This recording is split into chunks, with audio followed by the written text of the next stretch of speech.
let us cook pinakbet. Sauteed the garlic, onion and pork strips with just a little amount of cooking oil. Whole sautéing, it is my habit to put patis or fish sauce. I consider this critical part of cooking. This step makes all the difference, believe me. Let all of them brown a little bit or as you like it, for me. This is just the way I want it. While it is just turning a bit brownish, you can start putting your vegetables. I am starting with the squash or kalabasa as we call it.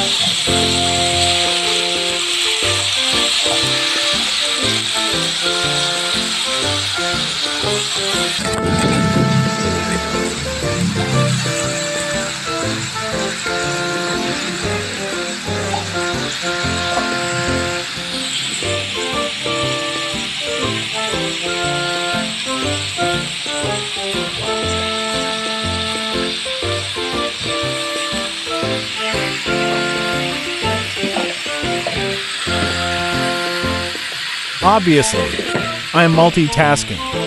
I am cooking our rice already when I started to cook pinakbet. Before adding the other vegetables, I let the squash be steamed and soften a little bit first before adding the rest of the veggies. Sitaw, okra are the only veggies left. This is not a standard pinakbet.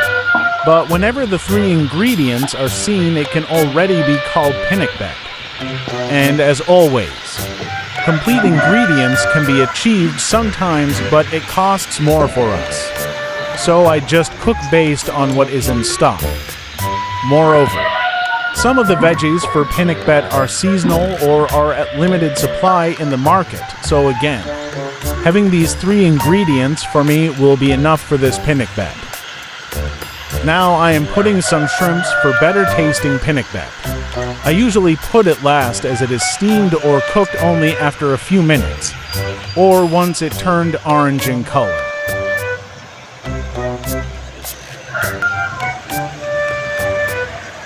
The rice is almost simmering when I started cooking pinakbet, so roughly they will finish almost at the same time. Going back to pinakbet.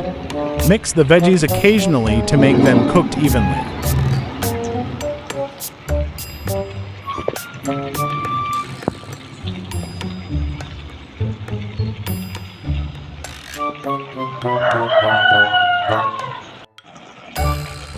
Now, it is ready to be served, my own version of pinakbet.